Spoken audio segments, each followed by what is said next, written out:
ವೀಕ್ಷಕರೇ, ಇವತ್ತು K F ಚೋಮನಹಳ್ಳಿಯಲ್ಲಿ Prasanna master ಅಂತ ಇದ್ದಾರೆ. ಅವ್ರದ್ದು ಒಂದು ಅಡಿಕೆ ತೋಟ ಇದೆ. ಅಡಿಕೆ ತೋಟದ ವೀಕ್ಷಣೆಗೆ ಬಂದಿದ್ದೇವೆ. ಇವತ್ತು ಅದು ಅಂತರಗಟ್ಟೆ ಸಮೀಪ ಬರ್ತದೆ, ಕಡೂರು ತಾಲೂಕು ಅಂತರಗಟ್ಟೆ ಸಮೀಪ. ಅವರ ತೋಟಕ್ಕೆ ಎಂಟ್ರಾಗ್ತಾ ಇದ್ದೀವಿ. ಸರ್ ನಮಸ್ಕಾರ. ನಮಸ್ತೆ. ನಮಸ್ತೆ. ತಮ್ಮ ಪರಿಚಯ ಮಾಡ್ಕೊಳ್ಳಿ ದಯಮಾಡಿ. ನಮ್ಮ ವೀಕ್ಷಕರಿಗೆ ನಿಮ್ಮ ಮಾಹಿತಿಯನ್ನು ಹೇಳಿ, ನೀವು ಹೆಂಗೆ ತೋಟ ಕಟ್ಟಿದ್ರಿ ಅನ್ನೋದ್ರ ಬಗ್ಗೆ ಮಾಹಿತಿ ಕೊಡಬೇಕು. ನಿಮ್ಮ ಪರಿಚಯ ಮಾಡ್ಕೊಳ್ಳಿ ಫಸ್ಟು. ನನ್ನ ಹೆಸರು ಪ್ರಸನ್ನ ಅಂತೇಳಿ, ರಿಟೈರ್ಡ್ ಹೈಸ್ಕೂಲ್ ಟೀಚರು. ನಾವು ಕಡೂರು ಟೌನಲ್ಲಿ ಮನೆ ನಮ್ಮದು. ಇಲ್ಲಿ ಚೋಮನಹಳ್ಳಿ ಹತ್ರ ನಮ್ಮ ಹಿರಿಯರ ಜಮೀನು ಇತ್ತು, ನಮ್ಮ ತಂದೆದು. ಹಾಗಾಗಿ ಜಮೀನಲ್ಲಿ ಅಂದರೆ ಪಿತ್ರಾರ್ಜಿತ ಆಸ್ತಿ ಒಂದು 4 ಎಕರೆ ಬೆದ್ಲು ಇತ್ತದು. ಅದೇನು ಅಭಿವೃದ್ಧಿ ಪಡಿಸಿರ್ಲಿಲ್ಲ, ಬರೀ ರಾಗಿಗೆ ಗುತ್ತಿಗೆ ಕೊಟ್ಟಿದ್ವಿ. ಅದು ಒಂದು ವರ್ಷ ಗೋಡರು, ಒಂದು ವರ್ಷ ಕೊಡ್ತಿರ್ಲಿಲ್ಲ, ಮಳೆಗಾಲ ಚೆನ್ನಾಗಿ ನಡೆಸ್ತಿರಲಿಲ್ಲ ಅಂತೇಳಿ ರಿಟೈರ್ಡ್ ಆದ್ಮೇಲೆ ಏನಾರು ಒಂದು ಮಾಡೋಣ ಅಂತೇಳಿ ಈಗ ರಿಟೈರ್ಡ್ 3 ವರ್ಷ 3 ತಿಂಗಳಾಯ್ತು. ಈಗ ಅಡಿಕೆ ಗಿಡ ಹಾಕಿ ಈಗ ಇವು ಈ ರೀತಿ ಬೆಳೆದಿದ್ದಾವೆ. ಕೇವಲ 3 ವರ್ಷ 3 ತಿಂಗಳು.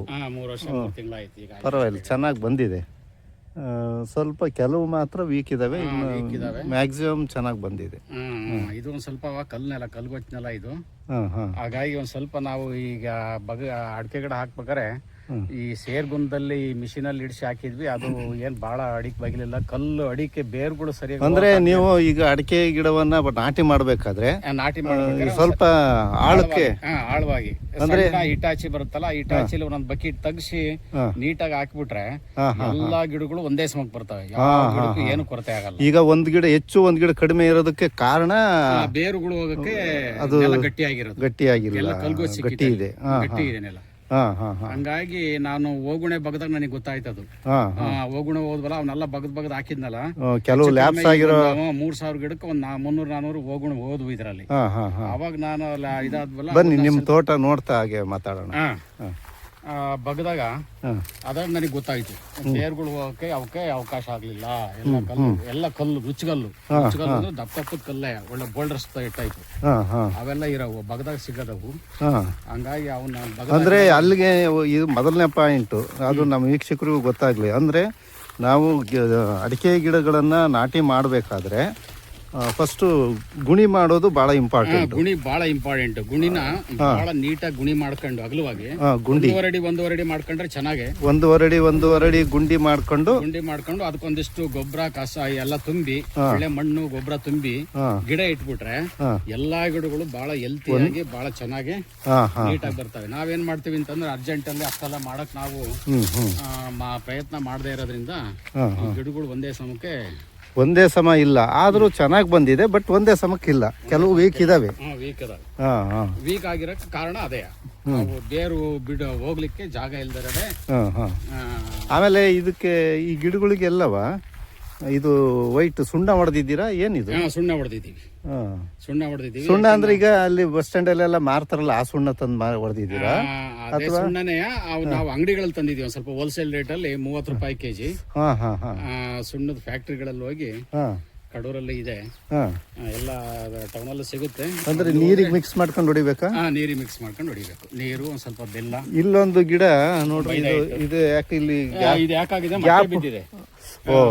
ನೀವು ಅದು ಪೇಂಟ್ ಮಾಡ್ಬೇಕಾದ್ರೆ ಬಿದ್ದಿರ್ಲಿಲ್ಲ, ಆಮೇಲೆ ಬಿದ್ದಿದೆ. ನೋಡ್ರಿ, ಅದಕ್ಕೆ ಆ ಭಾಗದಲ್ಲಿ ನೋಡ್ರಿ ಸುಟ್ಟಂಗಾಗಿದೆ. ಅಂದ್ರೆ ಇದಕ್ಕೆ ಬಿಸಿಲು ಇಲ್ಲ ಅಂದ್ರೆ ಇದಕ್ಕೆ ಈಗ ಏನಾರ ಒಂದು ದಾರ ಕಟ್ಟಬೇಕು. ಇದನ್ನ ಹಿಂಗಿಟ್ಟಾರು ದಾರ ಕಟ್ಟಬೇಕು. ಇಲ್ಲ ಅಂತ ಹೇಳಿದ್ರೆ ಸುಣ್ಣನಾರು ಮತ್ತೆ ಹೊಡಿಬೇಕು. ಸುಣ್ಣ ಹೊಡಿಬಹುದು, ಇಲ್ಲ ಇನ್ನೊಂದು ಹಸಿ ಇರೋಂಥದ್ದು ಒಂದು ಮೊಟ್ಟೆನ ಇದನ್ನ ಕಟ್ಟಿದ್ರೆ ಆಗತ್ತೆ. ಹಂಗಾರು ಮಾಡ್ಬೇಕು. ಹೌದೌದು, ಹಸಿ ಇರೋ ಗರಿ ಬಿದ್ದಿರುತ್ತಲ್ಲ, ಅದನ್ನ ಕಟ್ಟಿದ್ರು ಆಗತ್ತೆ. ಬಿಸಿಲಿನ ಜಳ ತುಂಬಾ ಇದೆ. ಈಗ ಗೊಬ್ಬರ ಎಲ್ಲ ವರ್ಷಕ್ಕೆ ಎಷ್ಟು ಸರಿ ಕೊಡ್ತಿದ್ದೀರಿ? ಸದ್ಯಕ್ಕೆ ಗೊಬ್ಬರನ ನಾವು ಈ ಸರಿ ಮಳೆಗಾಲ ಚೆನ್ನಾಗಿ ನಡೆಸದೇ ಇರೋದ್ರಿಂದವ ಈ ಸರಿ ಗೊಬ್ಬರ ಕೊಡಕ್ ಅವಕಾಶ ಆಗಿಲ್ಲ. ಅಂದ್ರೆ ನೀವ್ ಹೇಳೋದು ಮಳೆಗಾಲ ಚೆನ್ನಾಗ್ ಆದ್ರೆ ಗೊಬ್ಬರ ಕೊಡ್ಬೇಕು ಅಂತ? ಗೊಬ್ಬರ ಕೊಡಬೇಕು.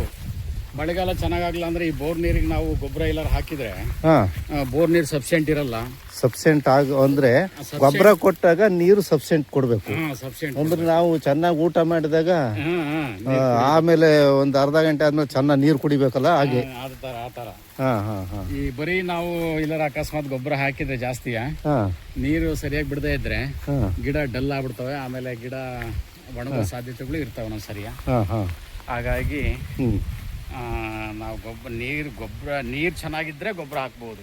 ಹೌದೌದು, ನೀರು ಚೆನ್ನಾಗಿರ್ಬೇಕು ಅಂತ. ಚೆನ್ನಾಗಿರ್ಬೇಕು ಒಟ್ಟಿಗೆ. ಸರಿ ಸರಿ, ನೀರು ಚೆನ್ನಾಗಿರ್ಬೇಕು. ಆಮೇಲೆ ನಾವು ಇದನ್ನ ಎಲ್ಲ ನ್ಯಾಚುರಲ್ ಕಟಿಂಗ್ಸ್ ಮಾಡಿದೀವಿ. ಹಾಂ ಹಾಂ. ಎಲ್ಲ ಕಟರಲ್ಲಿ ಬ್ರಷ್ ಕಟ್ಟರಲ್ಲಿ ಎಲ್ಲ ಕಳೆ ಎಲ್ಲ ನೀವು ಬೇಸಾಯ ಮಾಡಿಸಿಲ್ಲ? ಮಾಡಿಸಿಲ್ಲ. Okay okay. ಅವಾಗ ಮಳೆಗಾಲದಲ್ಲಿ ಒಂದು ಸದಾ ನೀರು ಕುಡಿಲಿ ಅಂತೇಳಿ ಮಧ್ಯದಲ್ಲಿ ಒಂದೊಂದು ಗೆರೆ ಬಿಡಿಸಿದ್ದೆ ನಾನು. ಹಾಂ ಹಾಂ ಹಾಂ. ಅಷ್ಟು ಬಿಟ್ರೆ ನಾವೇನು ಇದಕ್ಕೆ ಬೇಸಾಯ ಮಾಡಿಸಿಲ್ಲ ಯಾವ್ದು. ಓಕೆ. ಅಂದ್ರೆ ಯಾವ್ದು ಅದು ಒಂದು ಗೆರೆ ಬಿಡಿಸಿದ್ದೆ ಬೇರ್ ಕಟ್ಟ ಇದಾವೆ ಈಗ. ಹಾಂ ಹಾಂ. ಆ ಕಡೆ ಸೈಡಲ್ಲೂ ಬೇರ್ ಕಟ್ಟ ಇದಾವೆ, ಈ ಕಡೆ ಸೈಡಲ್ಲೂ ಬೇರ್ ಕಟ್ಟ ಇದಾವೆ. ಅಂದ್ರೆ ಬೇರ್ ಕಟ್ ಆಗ್ಬೇಕು? ಆಗ್ಬಾರ್ದು. ಅಡಿಕೆ ಗಿಡದ ಬೇರ್ ಕಟ್ ಆಗ್ಬಾರ್ದು. ಹಾಂ ಹಾಂ. ಕೆಲವರು ಬೇರ್ ಕಟ್ ಆಗ್ಬೇಕು ಅಂತಾರೆ, ಹೊಸ ಬೇರ್ ಬರುತ್ತೆ ಅಂತೆಲ್ಲ ಹೇಳ್ತಾರಲ್ಲ, ನಿಮ್ಮ ಅನುಭವ? ಇಲ್ಲ, ಅದು ಒಳ್ಳೇದಲ್ಲ ಅದು. ಬೇರ್ ಕಟ್ ಆದ್ರೆ ಅದ್ರ ಮೂಲಕ ಮತ್ತೆ ರೋಗಾಣುಗಳು ಮತ್ತೆ ಅದು ಗಿಡಕ್ಕೆ ಹೋಗೋ ಸಾಧ್ಯತೆಗಳು ಇರ್ತವೆ, ಮಣ್ಣಲ್ಲಿರೋ ರೋಗಾಣುಗಳು. ವೆರಿ ಗುಡ್, ಕರೆಕ್ಟ್ ಕಾರಣ ಹೇಳಿ. ಬೇರನ್ನ ಕಟ್ ಮಾಡಬಾರ್ದು ಯಾವುದೇ ಕಾರಣಕ್ಕೂ. ನಾವೇ ಅಲ್ಲಿ ನಮ್ಮ ಹಂಗ ಯಾವ್ದಾರು ಒಂದು ಬೆರಳ ಕೈಯ ಕಟ್ ಮಾಡ್ಕೊಂಡ್ರೆ ಅದನ್ನ ಅದರಲ್ಲಿ ಅದ್ರ ಮೂಲಕ ನಮಗೆ ರೋಗಾಣುಗಳು ಹೋಗೋ ಸಾಧ್ಯತೆಗಳು ಇರುತ್ತೆ. ಅದೇ ರೀತಿ ಇವಕ್ಕೂ ರೋಗಾಣುಗಳು ಮಣ್ಣಲ್ಲಿದ್ರೆ ಹೋಗೋ ಸಾಧ್ಯತೆಗಳು ಇರ್ತದೆ. ಇರುತ್ತೆ ಗ್ಯಾರಂಟಿ ಆಗಿರುತ್ತೆ. ಹಾಗಾಗಿ ಬೇಸಾಯ ಮಾಡಿಸ್ಲೇಬಾರದು. ಬ್ರಷ್ ಕಟರ್ ಅಲ್ಲಿ ಇಲ್ಲ ಸ್ಕ್ರಬಲ್ ಮೂವರ್ ಅಲ್ಲಿ ಅದರಲ್ಲಿ ಕಟ್ ಮಾಡಿಸಿದ್ರೆ ಚೆನ್ನಾಗಿರುತ್ತೆ. ಗಿಡಗಳಿಗೆ ನೀರು ಕುಡಿತಾವೆ ಚೆನ್ನಾಗಿ. ಸರ್, ಈ ಗಿಡ ಎಲ್ಲ ಇಷ್ಟು ಚೆನ್ನಾಗಿ ಬಂದಿದೆಯಲ್ಲ, ಈಗ ಹೇಳ್ತಿದ್ರಿ 3.5 ವರ್ಷ ಅಂತಲ್ಲ? 3 ವರ್ಷ 3 ವರ್ಷ 3 ತಿಂಗಳು. 3 ವರ್ಷ 3 ತಿಂಗಳು. ಯಾವ್ದಾದ್ರು ಒಂಬಾಳೆ ಬಂದಿದೆಯಾ? ಸುಮಾರು ಹೆಚ್ಚು ಕಡಿಮೆ 10-20 ಬಂದಿದಾವೆ. ಅಬ್ಬಾ, 3 ವರ್ಷ 3 ತಿಂಗಳಿಗೆ ಬಂದಿದಾವೆ. 2 ವರ್ಷಕ್ಕೆ ಹೊಡೆದಿತ್ತು ಒಂದು. 2.5 ವರ್ಷಕ್ಕೆ ಒಂಬಾಳೆ ಬಂದಿದೆ, ಹೊಡೆದಿತ್ತು. ಈಗ 3 ವರ್ಷ ಆದ್ಮೇಲೆ ಹಂಗು ಹಿಂಗು ಒಂದೊಂದು ಕಾಣಿಸ್ಕೊಳ್ತಾ ಇದಾವೆ. ಡೈಲಿ ಒಂದೊಂದು ಕಾಣಿಸ್ಕೊಂಡು ನೋಡಿ. ಇದ್ರದ್ದು ಇದು ಎಷ್ಟು ಚೆನ್ನಾಗಿ ಗ್ರೋತ್ ಆಗಿದೆ ಅಂದ್ರೆ ಅದ್ರದ್ದು ಬುಡ ತುಂಬಾ ಚೆನ್ನಾಗಿ ಬಂದಿದೆ. ಆ ಸೈಜು ನೋಡ್ರಿ, ಪೌಷ್ಟಿಕಾಂಶ ನೋಡ್ರಿ. ಅದು ಈ ಪಕ್ಕದ ಗಿಡ ಬಂದಿಲ್ಲ, ಈ ಗಿಡ ಬಂದಿದೆ, ಆ ಗಿಡ ಬಂದಿದೆ. ಅದೇ ನಾನು ಹೇಳುದು, ಈ ಬೇರು ಹೋಗ್ಲಿಕ್ಕೆ ಸ್ವಲ್ಪ ಮಣ್ಣು, ಕಲ್ಲು, ಜಟ್ರು, ಇದು ನೆಲ ಅವಕಾಶ ಮಾಡ್ಕೊಡ್ತಾ ಇಲ್ಲ. ನನಗೆ ಇನ್ನೂ ಒಂದು ರೀಸನ್ ಇರ್ಬೋದೇನೋ ಅಂತ. ಬೀಜದ ಮಿಸ್ಟೇಕ್ ಏನಾರು ಆಗಿರ್ಬೋದಾ? ಬೀಜದ ಮಿಸ್ಟೇಕ್ ಏನಿರಲ್ಲ, ಎಲ್ಲ ಒಂದೇ ತರದ ಬೀಜನ ತಂದಾಕಿದ್ವಿ ಎಲ್ಲವ. ಎಲ್ಲ ಒಬ್ಬರ ಹತ್ರನೇ ಒಂದೇ ಗೋಟು ಒಂದೇ ಬೀಜ ತಂದಾಕಿರೋದು. ಯಾಕೆಂದ್ರೆ ನನಗೆ ಪರೀಕ್ಷೆ ಮಾಡಿದೀನಿ ನಾನು ಅದನ್ನ. ಯಾಕೆಂದ್ರೆ ಹೋಗುಣಗಳಲ್ಲವ ಬಗದಾಕಿದ್ದೀನಲ್ಲ, ಅದ್ರಲ್ಲಿ ನನಗೆ ಅನುಭವ ಆಗಿದೆ. ಅದು ಮಣ್ಣು ಬಹಳ ಗಟ್ಟಿ ಅಂದ್ರೆ ಬೇರ್ ಹೋಗ್ಲಿಕ್ಕೆ ಅವಕಾಶನೇ ಇಲ್ಲ. ಬೇರ್ ಹೋಗಕ್ಕೆ ಅವಕಾಶ ಇಲ್ಲದೆ ಹಿಂಗಾಗಿದೆ ಅಂತ ಆಗಿದೆ. ಬೇರ್ ಹೋಗಕ್ಕೆ ಅವಕಾಶ ಇಲ್ದಲೆ ಅಂದ್ರೆ ಈಗ ಒಳ್ಳೆ ರೀತಿಯಲ್ಲಿ ನಾವು ಅದಕ್ಕೆ ಗುಣಿ ಮಾಡಿಬಿಟ್ಟು ಸಸಿ ನಾಟಿ ಮಾಡಿದ್ರೆ 3.5 ವರ್ಷಕ್ಕೆ ಎಲ್ಲ ದಸಿ ಬಂದ್ 3 ವರ್ಷಕ್ಕೆ ಎಲ್ಲವೂ ದಸಿ ಹೊಡಿತಾ, ಚೆನ್ನಾಗಿ ಬಂದ್ಬಿಡುತ್ತೆ. ಅಂದ್ರೆ ಆಮೇಲೆ ಈಚೆ ಕೋಚೆ ಆಗಲ್ಲ. ಎಲ್ಲಾ ಗಿಡಗಳು ಒಂದೇ ಮಟ್ಟಕ್ಕೆ ಬೆಳೀತವೆ. 99% ಒಂದೇ ಮಟ್ಟಕ್ಕೆ ಬೆಳೀತಾ. ಕರೆಕ್ಟ್. ಎಲ್ಲ ಒಂದೆರಡ ಮಿಸ್ ಆಗ್ಬೋದು ಅಷ್ಟೇ. ಇದರಲ್ಲಿ ಈಗ ಹೆಚ್ಚು ಕಡಿಮೆ ಒಂದು 70% 30% ಮಿಸ್ ಆಗಿದೆ ಗಿಡಗಳು ಎಲ್ಲ. ಸ್ವಲ್ಪ ಹೆಲ್ತಿಯಾಗಿ ಬೆಳೆ. ಒಳ್ಳೆ ಮಾಹಿತಿ ಕೊಟ್ರಿ ಸರ್ ನೀವು, ಧನ್ಯವಾದಗಳು.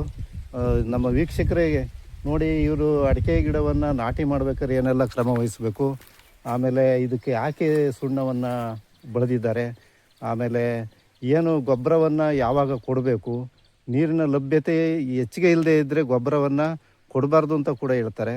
ನಿಮ್ಮ ಅನುಭವವನ್ನು ಕಾಮೆಂಟ್ ಮಾಡಿ ದಯಮಾಡಿ ತಿಳಿಸಿ, ಯಾಕೆಂದರೆ ಎಲ್ಲ ವೀಕ್ಷಕ ಮಿತ್ರರಿಗೂ ಈ ಮಾಹಿತಿ ತಲುಪಲಿ.